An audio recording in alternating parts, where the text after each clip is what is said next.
Hola, ¿qué tal amigos? Bienvenidos a una sesión formativa del grupo de teatro Luciérnagas de la Oscuridad.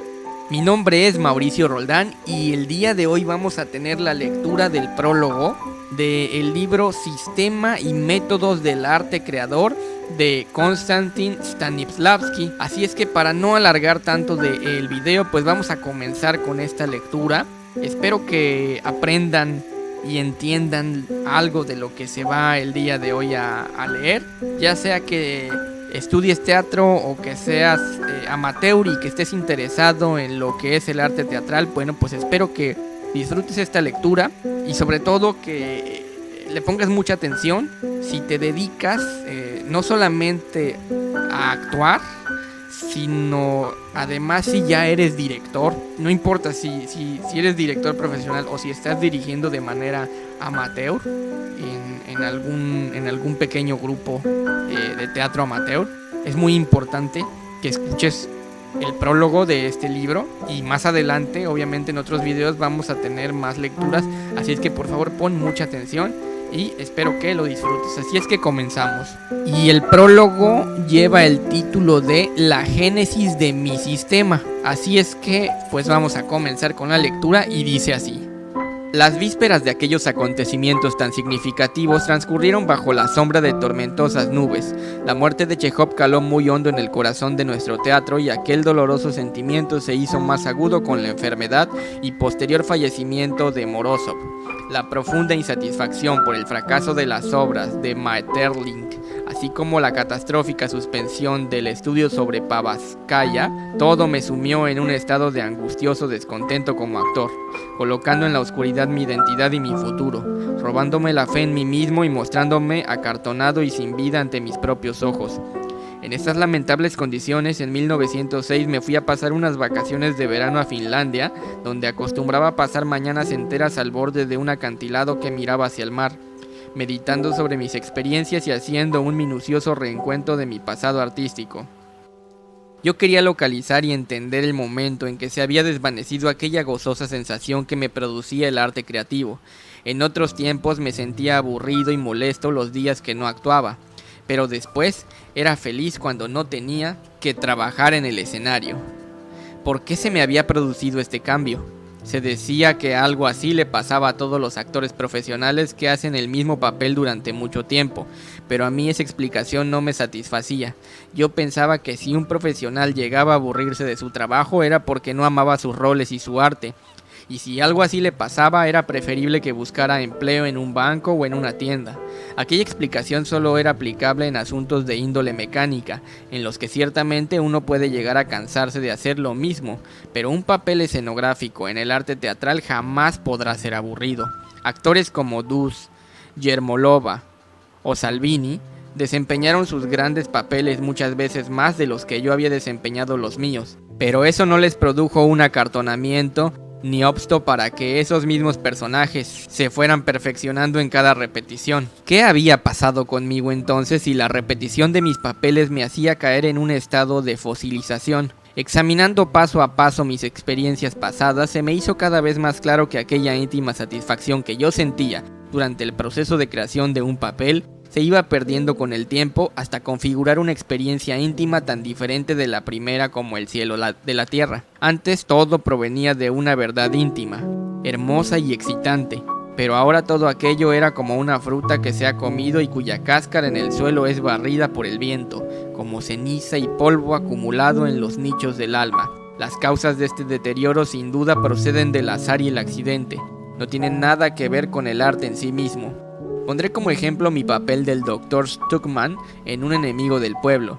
Recuerdo que cuando desempeñé ese papel por primera vez me fue fácil asumir el punto de vista de un hombre que proyectaba pureza en sus intenciones, de alguien que solamente buscaba introducir el bien en el alma de sus congéneres, de un hombre que era incapaz de percibir los sentimientos malvados y las insanas pasiones de los seres pequeños que le rodeaban. Las percepciones que logré imprimir en el personaje de Stuckmann habían sido tomadas de mis propios recuerdos.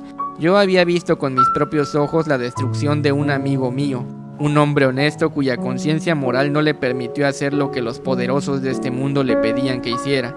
En el escenario durante la ejecución del papel, la evocación de aquello me ayudaba a asumir el espíritu del personaje y despertar en mí las condiciones del trabajo creador, pero con el paso del tiempo fui perdiendo la capacidad evocativa de aquellas vivencias e incluso perdí el sentimiento de estar en la verdad, que es un elemento fundamental, algo así como el despertador, el motor o la palanca de la vida espiritual de Stuckmann, además del leitmotiv de toda la obra. Sentado en un banco sobre mi risco en Finlandia y examinando mi pasado artístico, súbitamente y como por accidente, recibí de golpe los sentimientos de Stuckmann, que aparentemente se habían perdido en algún recoveco de mi alma. ¿Cómo había sucedido que yo perdiera esos sentimientos? ¿Y cómo pude seguir haciendo el papel sin ellos? Sin embargo, recordaba perfectamente cada movimiento de cada uno de mis músculos, la mímica de mi rostro, los impulsos de mis piernas, brazos, cuerpos e incluso aquel entrecerrar los ojos que es propio de un hombre corto de vista. Durante nuestra última gira en el extranjero y en Moscú antes de esa gira, me mantuve repitiendo mecánicamente las acciones propias del personaje y los signos físicos del mismo, pero sin emoción. En algunos pasajes me he tratado de sentir lo más nervioso posible, incluso exaltado, y para propiciar este humor he realizado movimientos rápidos, agitados.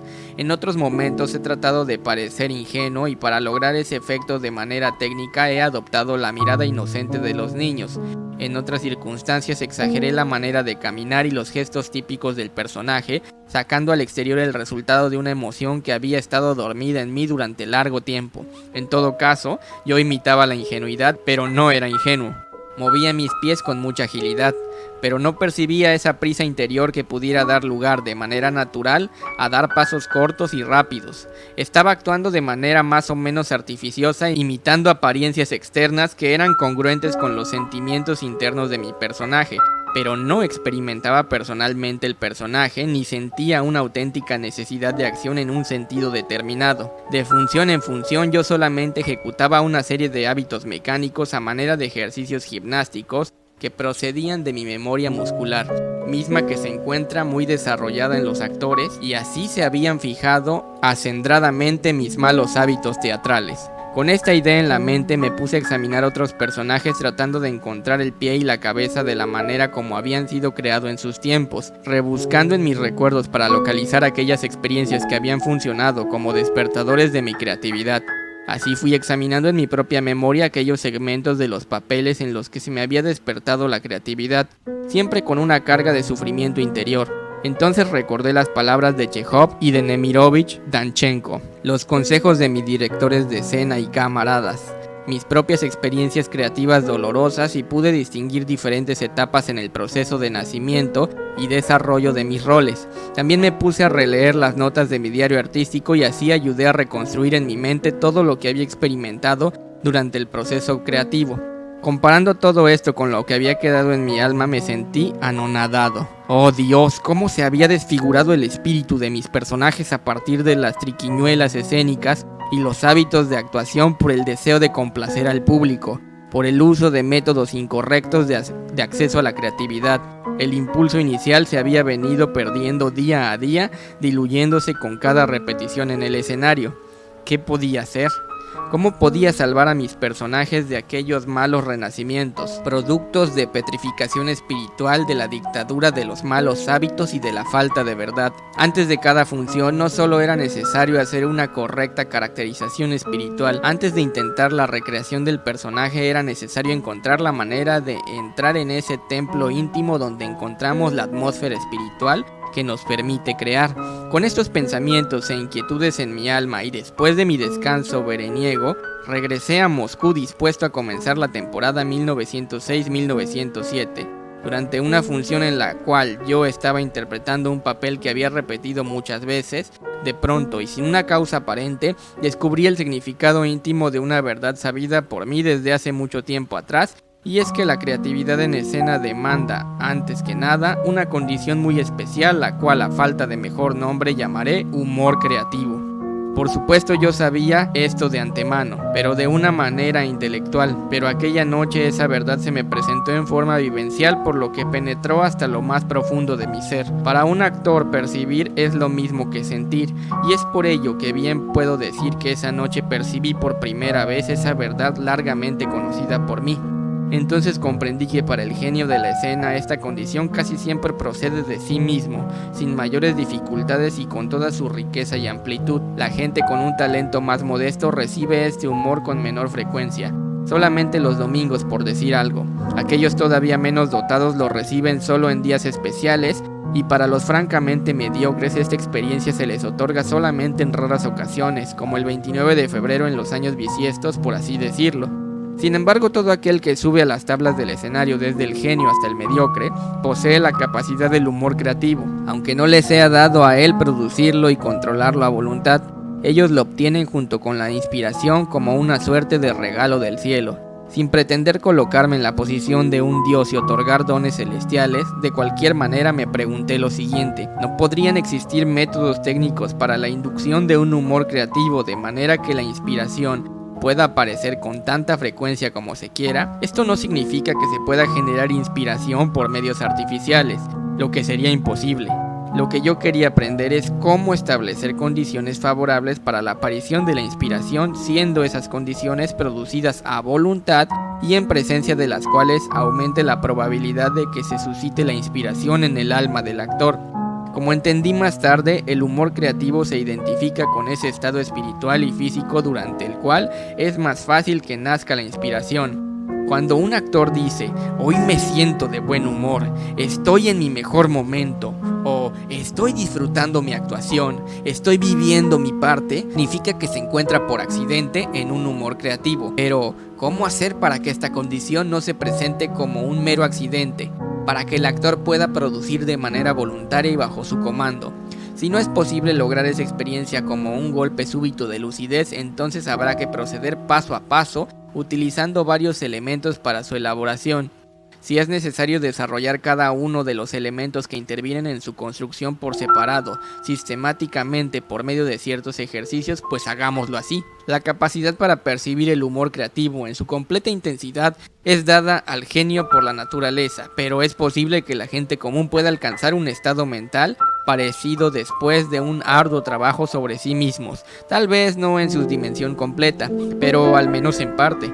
Por supuesto, una persona ordinaria, por inteligente que sea, no podrá convertirse en un genio, pero un trabajo metódico lo ayudará a desarrollar habilidades propias del genio, si tiene la misma educación que el genio y sirve al mismo arte. Pero, ¿cómo puede uno percibir la naturaleza y los elementos componentes del humor creativo?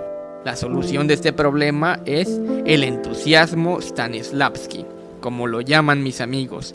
No existe nada que yo haya dejado sin hacer para desvelar ese misterio. Me he observado a mí mismo con mucho detenimiento e indagado en lo que ocurre en mi alma tanto en escena como fuera de ella.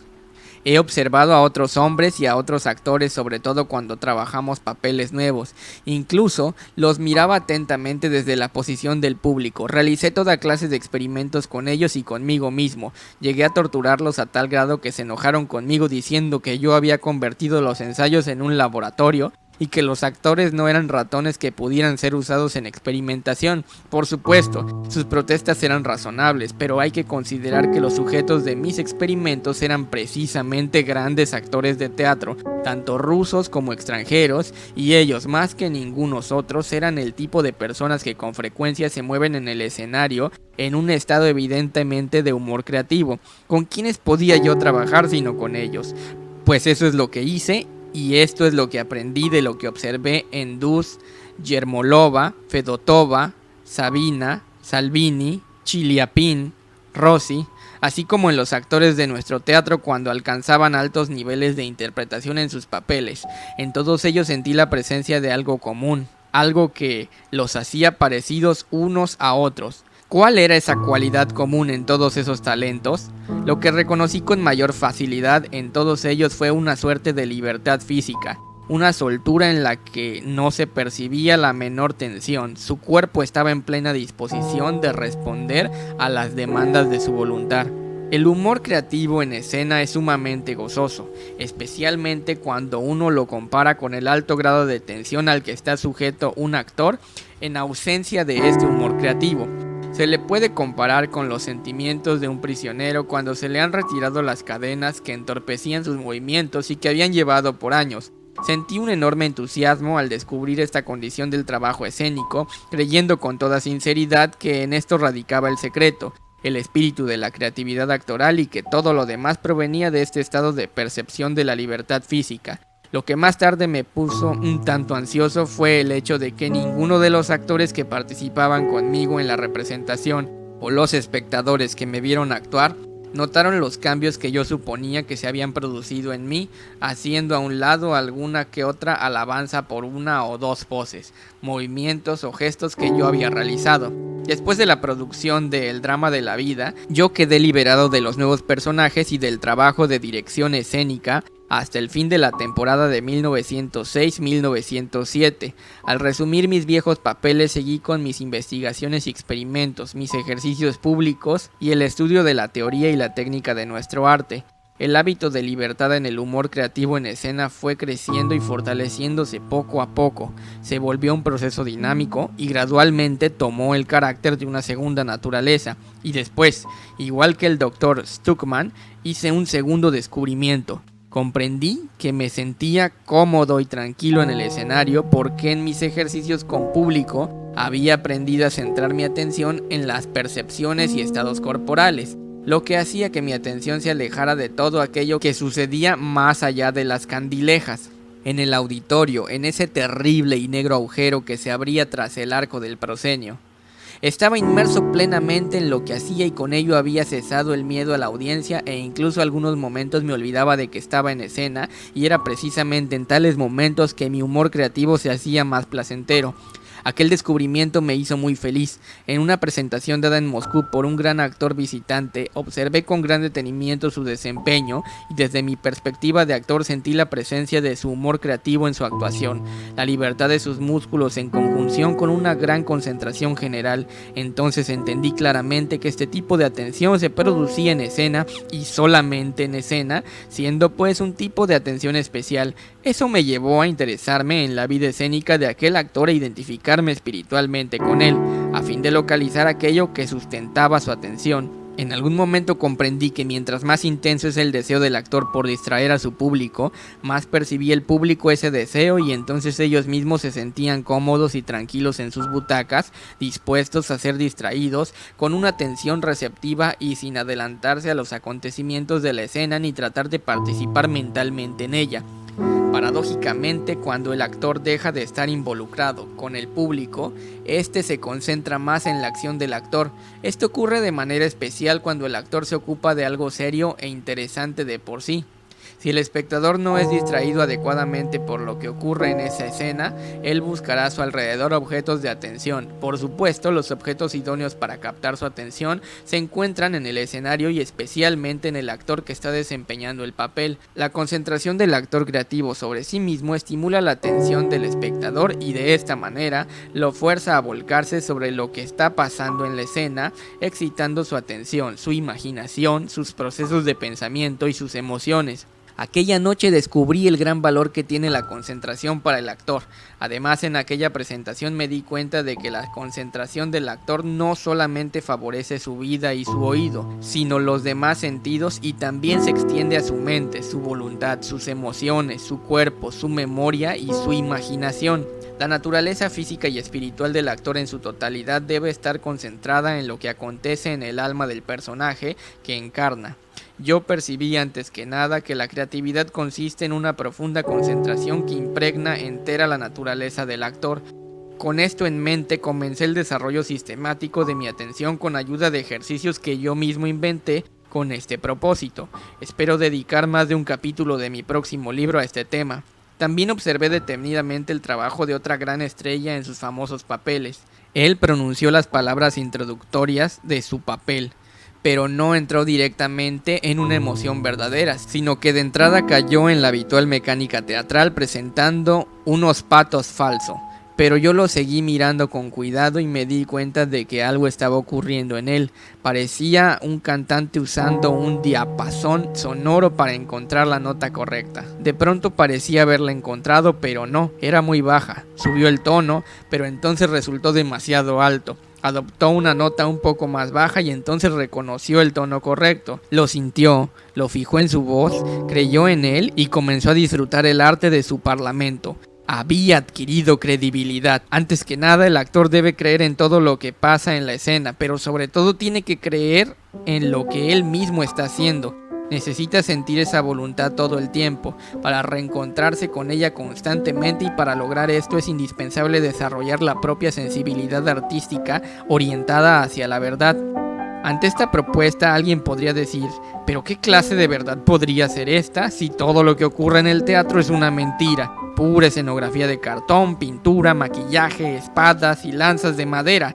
¿Todo eso es verdadero? No es esa la clase de verdad a la que me refiero. Yo hablo de la verdad de las emociones, de la verdad de los impulsos creativos que presionan desde adentro para salir y configurar expresiones. Hablo de la verdad encriptada en la memoria corporal y las percepciones físicas. A mí me interesa la verdad que está dentro de mí, la verdad de mi relación con los elementos de la escena, con los artilugios de la escenografía y con los otros actores que desempeñan sus papeles en el drama que representamos juntos, cada uno con sus pensamientos y emociones. El actor dice de sí mismo, todos estos utensilios, vestidos, cosméticos, la escenografía, la publicidad de las presentaciones, todas son mentira y ficción. Yo sé que es ficción, yo sé que no necesito nada de eso, pero si todo eso fuera verdad, si fuera real, entonces yo haría esto o aquello. Actuaría de esta manera o de esta otra frente a tal o tal acontecimiento. Así llegué a comprender que la creatividad comienza desde el momento en que el alma y la imaginación del actor aparece el mágico sí. Mientras solo existe la realidad objetiva, solamente la verdad practica. Un hombre no puede hacer otra cosa que creerla, y en esas condiciones no ha nacido aún la creatividad. Pero luego aparece el sí y entonces, que lleva a una verdad imaginaria en la que el actor puede creer con sinceridad e incluso con mayor entusiasmo del que despliega al creer en la verdad práctica, tal como el niño que cree en la realidad verdadera de su muñeco y de toda la vida que se desarrolla en torno a él. Desde el momento en que aparece el sí, el actor pasa del plano de la realidad factual al plano de otro tipo de vida, creado e imaginado por él mismo. Creyendo en esa vida, el actor puede comenzar a crear. La verdad escénica no es como la verdad de la vida, es peculiar y tiene su referente en sí misma. Yo he comprendido que la verdad de la escena es aquella en la que el actor sinceramente cree. He comprendido también e incluso una evidente mentira puede llegar a ser verdad en el teatro y de esta manera convertirse en arte.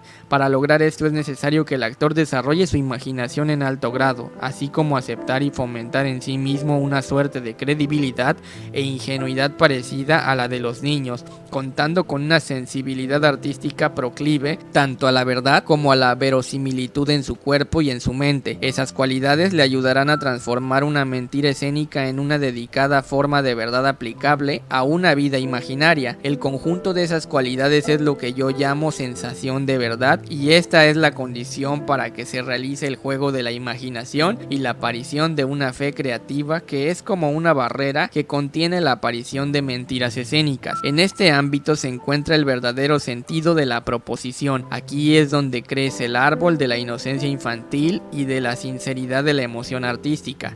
El sentimiento de verdad, como uno de los elementos más importantes del humor creativo, puede ser entrenado, desarrollado y practicado, pero no es este el momento ni el lugar para hablar de los métodos y procedimientos de ese trabajo. Por ahora me limitaré a decir que esta habilidad para sentir la verdad debe ser desarrollada en grado tal que absolutamente nada pueda ocurrir en la escena. Nada puede ser dicho ni escuchado sin antes haber realizado un refinamiento preparatorio del material escénico, pasándolo por el filtro del sentimiento artístico de la verdad.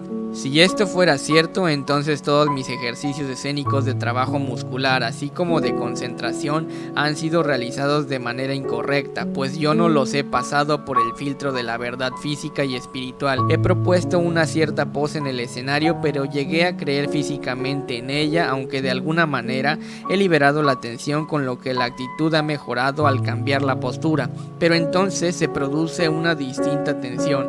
Ahora comprendo que cuando uno genera el deseo de hacer algo, se produce una tensión específica que es congruente con ese fin. La pose es el resultado de este tipo de tensión, y entonces mi cuerpo y también mi alma creen que mi tensión es una intención, el preludio de un movimiento hacia un objeto que yo necesito. Es con la ayuda de esta sensación de verdad y la interna justificación de la pose que soy más o menos capaz de relajar mis músculos, tanto en la vida real como en el escenario durante las presentaciones. A partir de entonces, todos mis ejercicios de relajación muscular y concentración pasan por el estricto control de mi sensación de verdad. Y bueno, con esto hemos terminado la lectura de lo que es el prólogo de este libro llamado Sistema y Métodos del Arte Creador de Konstantin Stanislavski. Brevemente, lo que voy a comentar yo es que podemos ver aquí una antesala de lo que trata este libro y nos menciona lo que es el mágico sí. No hemos hecho un video de lo que es el mágico sí. De hecho, yo quería comenzar leyendo los capítulos de lo que es el trabajo del actor sobre sí mismo, pero presté el libro, todavía no me lo han devuelto, así que apenas me lo devuelvan vamos a comenzar con esas lecturas. Pero el mágico sí es esa pregunta que los actores se hacen a la hora de estar construyendo el personaje para llegar a una verdad, como nos dice aquí. ¿En qué pasaría si yo fuera, por ejemplo, vamos a hacer esto de forma que lo entiendan tanto los que hacen teatro como los que no hacen teatro?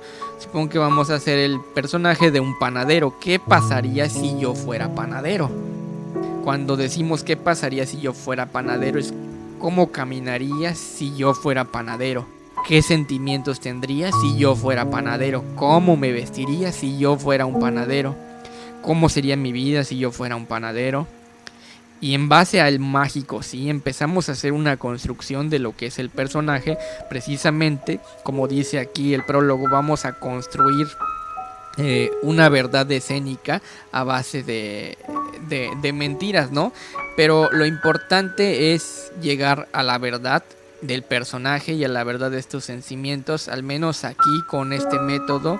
Esto lo digo porque es importante, sobre todo si trabajamos bajo el método de Stanislavski, llegar a la verdad del personaje, es decir, creernos lo que estamos haciendo, llegar a esa libertad creativa dentro del escenario sin dejar de hacer creíble al personaje, de hacerlo orgánico, al menos bajo este sistema. Y creo que es muy importante porque he visto trabajos de jóvenes, sobre todo jóvenes actores que están recién graduados de la carrera de teatro, y muchas veces algunos logran construir bien el personaje, pero su actuación no es tan realista, no llega a la verdad que se está buscando. Como dice aquí este prólogo de Stanislavski, en algunas ocasiones él repetía sus funciones y que sucedía que ni sus compañeros de trabajo ni el público lograban ver cuál era ese cambio que él había implementado en su personaje, a no ser de algunos movimientos corporales o algunas expresiones. No se lograba diferenciar esta verdad a la que él quería llegar. Y yo lo he visto, les decía, en muchos actores y actrices jóvenes. Hacen la construcción del personaje, pero al momento de estar en escena están pensando en el guión, están pensando en sus movimientos corporales, están pendientes de sus movimientos corporales, están pendientes de que lo que digan o lo que hagan se vea orgánico, Y al estar conscientemente pendientes de que suceda esto, no sucede lo otro que es la verdad en el personaje. No se llega a esa espiritualidad del personaje. Y al no llegar a esa espiritualidad de este personaje que estén interpretando, no importa cuánto se hayan concentrado para que su papel salga bien, no lo van a interpretar de manera correcta, y más si se está trabajando bajo este método de dirección. Si fuera quizá el método de Bertolt Brecht, la teoría del distanciamiento, posiblemente pudiéramos aceptar algo así, porque está viendo ese distanciamiento entre la verdad del personaje, entre la verdad del personaje y el público. Lo puedo entender quizá bajo este sistema, pero si el sistema de dirección es diferente, si se está usando a Stanislavski, entonces es un gran problema. Quizá pues el público lo disfruta. El público normalmente no es tan observador en algunos detalles de esta índole, como son errores, por ejemplo, de guión, errores escénicos del cuerpo. Pero lo que sí se percibe mucho es la verdad escénica.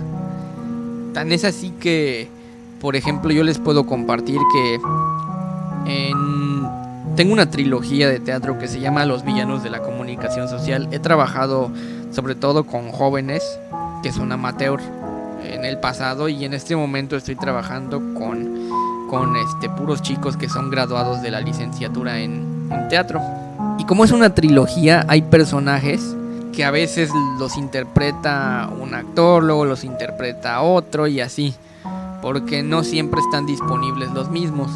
Y sí se nota mucho la diferencia, no solamente de actor a actor en cuanto a esta verdad escénica, sino a veces el mismo actor puede estar interpretando el mismo personaje en varias funciones, y se los juro que tú lo ves en escena y de una función a otra esa verdad escénica se pierde, porque hay funciones en las que se nota que llegan a esa verdad del personaje, se nota que son el personaje, que lo construyeron muy bien, y de repente hay funciones en donde lo pierden por completo y se nota una actuación muy fingida o muy como que quieres llegar a la verdad escénica del personaje a fuerza.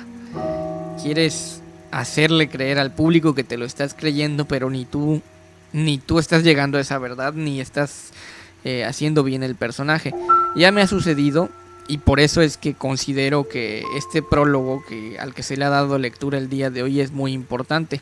Así es que bueno, sin más que decir, espero que hayan disfrutado de este prólogo, y vamos a continuar en videos posteriores con esta lectura.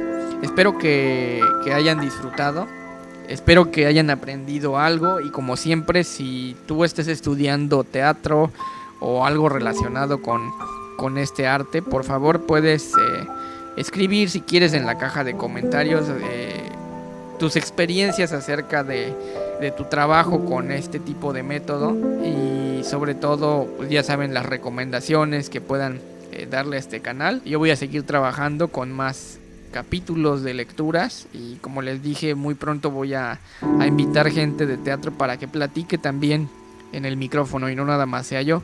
Así es que bueno, pues muchas gracias por habernos escuchado el día de hoy. Mi nombre es Mauricio Roldán, y nos vemos en un siguiente episodio, más bien en una siguiente sesión formativa. Así es que tengas bonito día, bonita tarde o bonita noche, y hasta la próxima.